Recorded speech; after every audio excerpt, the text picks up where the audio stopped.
இந்த 2025 எவ்வளோ பிரச்சனை. நேற்று கூட நம்ம இந்தியாவில் வந்து ஒரு ஃப்ளைட்டு வந்து ஏர் இந்தியா ஃப்ளைட் வந்து வெடிச்சிருச்சு இல்லையா? இது இந்தியாவில் மட்டும் தான் கேட்டிங்களா? கண்டிப்பாக கிடையாது. இந்தியா, அமெரிக்கா, உலக நாடுகளில் நிறைய நாடுகளில் அந்த பிரச்சனை இருக்குது. ஏன் இந்த பிரச்சனை? எதனால பிரச்சனை? ஹியூமன் எரரா, டெக்னிக்கல் எரரா, இல்லை கவனக்குறைவா, இல்லை நம்ம நேரமா அப்படின்னு கேட்டால் இது எல்லாமே தான் சேர்ந்து சொல்லலாம். ஏன்னா ஒரு ஹியூமன் எரரால் என்ன வேணால் நடக்கலாம். ஏன்னா நம்ம வந்து ஒரு மனுஷன் தான், ரோபோட் கிடையாது. தப்பு நடக்கும் தான். டெக்னிக்கல் ஃபால்ட்டா அப்படின்னு கேட்டால் டெக்னிக்கல் ஃபால்ட் அளவுக்கு நீங்கள் என்ன பண்ணீங்க? டெக்னிக்கல் ஃபால்ட்னா நம்ம முன்னாடியே ஃப்ளைட் வந்து டேக் ஆஃப் ஆகும் போதே வந்து நம்ம எல்லாம் செக் பண்ணிக்கணும்.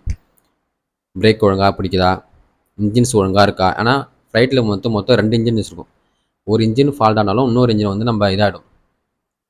நம்ம அதெல்லாம் செக் பண்ணணும். சென்சரை ஒழுங்காக வேலை செய்தா, நம்ம கண்ட்ரோல் ரூமுக்கு வந்து தகவல் கொடுக்குற அளவுக்கு நம்மளுக்கு எல்லாமே சிக்னல்லாம் ஒழுங்காக இருக்கா அப்படின்னு பார்க்கணும். நம்ம பஸ்ஸில் போகிறோம், வந்து பைக்கில் போகிறோம், பஸ்ஸில் போகிறோம். நம்ம வந்து கிளம்பும் போது பிரேக் பிடிக்குதா, ஒழுங்காக இருக்கா எல்லாரும் பார்த்து தான் போகிறோம் இல்லையா? ஆனால் இது ஏன் பார்க்காம விட்டாங்க அப்படின்னு தெரியல. அப்பயே வந்து மேடே கால்னு ஒரு ஆப்ஷன் இருக்குது. அதையும் அவங்க பண்ணியிருக்காங்க.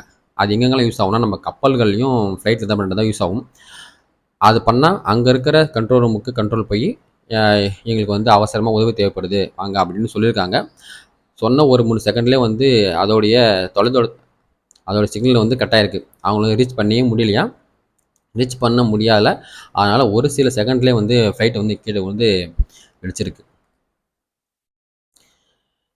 இந்த ஃப்ளைட்டோட பேர் பார்த்தீங்கன்னா ஏர் இண்டியா AI-171. இது வந்து நம்ம கவர்மெண்ட்டோடைய தான். ஆனால் இப்போ வந்து டாடா குழுமம் அதை வந்து கைப்பற்றி இப்போ அவங்க தான் வந்து யூஸ் பண்ணிருக்காங்க. சடனாக அந்த ஃப்ளைட்டு விழுந்தோடனே டாடா குழுமத்தில் இருக்கிற தலைமையில் டாடா குழுமம் என்ன சொல்கிறேன்னா, இதுக்கு பொறுப்பு நாங்கள் எடுத்துக்கிறோம். அதில் இறந்து போனவங்களுக்கு ஒரு கோடி நாங்கள் தரோம் அப்படின்னு சொல்லியிருக்காங்க. ஓகே, ஃப்ளைட்டில் உள்ள இருக்கிறவங்க மட்டும் தான் இறந்து போனாங்களா அப்படின்னு கேட்டால் இல்லை. 622 அடி 320 கிலோமீட்டர் ஸ்பீடில் போகும்போது ஒரு செகண்டுக்கும் 9 மாடிக்கிட்ட ஆகிட்டு போகும். போய் வடமேற்கு திசையில் நோக்கி நகரும்போது திடீர்னு ஃப்ளைட் கீழே வந்து விழுந்திருக்கு. அது விழுந்த இடம் எங்கன்னு பார்த்தீங்கன்னா கவர்மெண்ட் ஹாஸ்பிட்டல். அங்கே வந்து நம்ம டாக்டர்ஸ் எல்லாம் வந்து சாப்பாடு இடம், அதாவது 1:34 நினைக்கிறேன் டைம். அங்கே இருக்கிற ஒரு 20 பேர்கிட்ட இறந்து போயிருக்காங்க. ஒரு சில பேர் வந்து பலத்த காயமடைஞ்சிருக்காங்க. அவங்களும் வந்து ஹாஸ்பிட்டலில் இருக்காங்க. ஃப்ளைட்டில் இருக்கவங்க யாருமே பிழைக்கலையா அப்படின்னு கேட்டால் ஒருத்தர் மட்டும் தான் பிழைச்சிருக்காரு இது வரையும் சொல்கிறாங்க. அவர் யாரும் பார்த்தா நம்ம இந்தியா தான், ரமேஷ்ன்றவர் தான் அவர். ஆனால் அவர் வந்து 11A சீட்டில் வந்து அவர் வந்து உட்காந்துருக்காரு. அது வந்து எமர்ஜென்சி டோர் இருக்கு இல்லையா, அது பக்கத்தில் இருந்திருக்காரு. ஈஸியாக காப்பாற்றிருக்காங்க. அவர் வந்து உயிர் பழைச்சதுக்கு 0.001% தான் உயிர் பழைச்சதுக்கு தான் சொல்கிறாங்க. அந்த ஃப்ளைட்டில் மொத்தம் வந்து 175 பேர் நம்ம இந்தியர்களும், 55 பிரிட்டன், ஒரு கனடா, 7 போர்த்துகீஸ் அவங்களும் இருந்திருக்காங்க. நம்ம இந்தியாவில் மட்டும் தான் இறந்தாங்களா அப்படின்னு கேட்டால் இல்லைங்க. பிரிட்டன்காரங்க சேர்த்துருக்காங்க.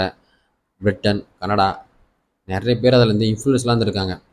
அந்த இன்ஃப்ளூயன்சர்கள் எல்லாமே நம்ம ஊரில் இருப்பாங்க இல்லையா, சோஷியல் மீடியா இன்ஃப்ளூயன்ஸ்லாம் இருப்பாங்க இல்லையா, அவங்களும் அதேமாரி அந்த ஃப்ளைட்டில் இருந்திருக்காங்க. அவங்களும் இறந்து போயிருக்காங்க. ஒரே குடும்பத்தில் வந்து 5 பேர், அப்பா, ஒய்ஃப், 3 குழந்தைங்க. அந்த நொடி யோசிச்சு பாருங்களேன். விபத்துக்குள்ளாக போகுது, நம்ம சாக்க போகிறது தெரிஞ்சு போச்சு. அந்த நேரத்தில் அந்த அப்பாவுடைய அந்த அம்மாவுடைய மனநிலை எப்படி இருக்கும்? ஓகே, நம்மளுக்கு என்னாலும் பரவாயில்ல, நம்ம குழந்தைங்களாச்சும் காப்பாற்ற யாரும் வரமாட்டாங்களா, இந்த ஃப்ளைட்டு வந்து காப்பாற்றப்படுமா அப்படின்னு உங்கள் மனசுக்குள்ள ஒரு எண்ணம் சின்ன ஏக்கம் வந்துருக்கும் இல்லையா, அது எல்லாமே ஒரு செகண்டில் காலி ஆயிடுச்சு. அங்கே போய் பார்த்தீங்கன்னா எல்லாமே வந்து உடம்பெல்லாம் அப்படி கருக்கி போய் பீஸ் பீஸாக கிடக்குதான். பீஸ் பீஸாக கடந்து இப்போ வந்து எல்லாமே வந்து டிஎன்ஏ வச்சு செக் பண்ணிக்கிறாங்க. டிஎன்ஏ வச்சு யார் யார் உடல் எங்கெங்க அப்படின்னு இது வரைக்கும் விசாரணை போயிட்டுருக்கு. அதில் நினைக்கும் போது ரொம்பவும் கஷ்டம். ஏன்னா வந்து அந்த எண்ணம், இப்போ நம்ம ஒரு பைக்கில் போகிறோன்னா திடீர்னு ஆக்சிடென்ட் ஆச்சுன்னா நம்மளுக்கு என்ன நடக்குதே தெரியாது, நம்ம போயிடுவோம். ஒரு ஃப்ளைட்டில் போகும்போது இந்த ஃப்ளைட் ஆக்சிடென்ட் ஆக போகுது அப்படின்னு நம்ம தெரிஞ்சு ஒரு 10 நிமிஷம் கூட இருக்கலாம். 10 நிமிஷம் நம்ம என்னெல்லாம் யோசிப்போம். ஐயோ, நம்ம வாழ்க்கை இவ்வளோதானா, நம்ம வாழ்க்கை போயிடுச்சு, நம்ம பசங்க வாழ்க்கை போயிடுச்சு, நம்ம பசங்க நம்ம கண் முன்னாடி சாக போதே அப்படின்னு அந்த ஒரு எண்ணம் வந்து நம்ம அந்த இடத்துல இருந்தால் தான் நம்ம அந்த கஷ்டம் தெரியும். இதுக்கப்புறம் இந்த பிரச்சனை இந்தியாவிலும் சரி உலக நாடுகளும் சரி வராமல் இருந்தால் நல்லதாங்க. கொஞ்சம் எல்லாத்தையும் கவனித்து எடுத்தால் எல்லாருக்கும் பெட்டர் தான். ஆனால் இந்த ஃப்ளைட் வந்து 11 இயர்ஸ் ஓல்டு ஃப்ளைட்னு சொல்கிறாங்க. இது வந்து இன்னும் விசாரணை போயிட்டுருக்கு. விசாரணை போனால் இன்னும் நிறைய விஷயங்கள் தெரிய வரும். இது வரைக்கும் எத்தனை பேர் செத்தாங்கன்னு அஃபிஷியலாக சொல்லலை. ஒரு சில நியூஸில் வந்து 155 சொல்கிறாங்க, 170 சொல்கிறாங்க. இன்னும் அஃபிஷியலாக அவங்க சைட்லேருந்து ஒன்றும் எத்தனை பேர் காயமடைஞ்சிருக்காங்க, யார் யார் இறந்துருக்காங்க, என்னென்ன யாரும் ஒன்றும் சொல்லலை. நீ சொன்னால் நம்ம சேனலில் நம்ம சொல்லுவோம். கொஞ்சம் நம்ம சேனலை கொஞ்சம் சப்போர்ட் பண்ணுங்கள். இந்த மாதிரி விஷயம் நடக்காமல் கவர்மெண்ட்ஸ் பார்த்துக்கணும். ஏன்னா வந்து உயிர் இல்லையா, உயிர் வந்து ஒரு எவ்வளோ காசு கொடுத்தாலும் அதுக்கு வந்து ஈடாகாது உயிர்.